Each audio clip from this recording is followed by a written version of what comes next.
Opportunity से सवाल है क्योंकि हाइमेनोप्लास्टी बहुत पॉपुलर है, लोग कराते हैं। तो हाइमेन सर्जरी जो होती है बेसिकली तो चलो ठीक है, कुछ लोग करा रहे हैं क्योंकि उनको कुछ मेडिकल कंडीशंस भी होती होंगी, लेकिन ऐसे भी लोग हैं हमारे इंडिया में जो लाइक शादी से पहले अपनी बेटी को ले गए, होते हैं ऐसे। और इवन डॉक्टर्स भी कहते हैं कि उनके पास ऐसे पेशेंट्स आते हैं, कुछ कम्युनिटीज से आते हैं, कुछ स्पेशल ऐसे लोग आते हैं जो शादी से ठीक पहले आते हैं। तो मतलब आप इसको किस नज़र से देखती हैं कि मतलब क्या आप सपोर्ट करती है फिर ऐसी सर्जरी को?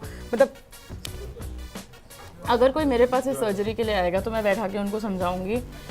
मेरा ओपिनियन इस पे बहुत हाल में बदला है। मैंने 4 साल पहले अपना अकाउंट शुरू किया था। पिछले 2 साल में मेरा ओपिनियन बदला है क्योंकि मैं कुछ ऐसे पेशेंट से मिली जिनके लिए हाइमन होना ना होना ज़िंदगी और मौत का सवाल था। एग्जैक्टली। तो इससे पहले मुझे लगता था कि ये गलत बात है, किसी को नहीं करना चाहिए, जो हॉस्पिटल्स ये ऑफ़र करते हैं उनको बैन कर देना चाहिए। मैं कभी ऑफ़र नहीं करूँगी, ना मैं किसी अस्पताल में ऐसे काम करूँगी जो ये ऑफ़र करे।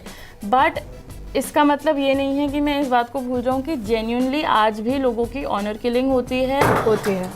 लोगों का फिज़िकल असॉल्ट, हरासमेंट, डेथ्स, बहुत सारी चीज़ें होती हैं जो कि सिर्फ डिवोर्स जो कि सिर्फ और सिर्फ उनके हाइमन होने ना होने पर डिपेंड करता है। तो लोगों के बिहाफ पे मैं डिसीजन नहीं ले सकती। मेरे पास अगर कोई आता है तो मैं उनको समझाती हूँ, अगर वो समझ जाते हैं तो बहुत अच्छी बात, अगर उन्हें नहीं समझना है तो 50 क्लिनिक के जो ये ऑफ़र करेंगी तो वो मेरे हाथ में नहीं है। तो इसके रीजंस क्या, मतलब सिर्फ यही रीजंस होते हैं या फिर मेडिकल रीजंस भी कुछ होता है हाइमेनोप्लास्टी या फिर हाइमेन सर्जरी का?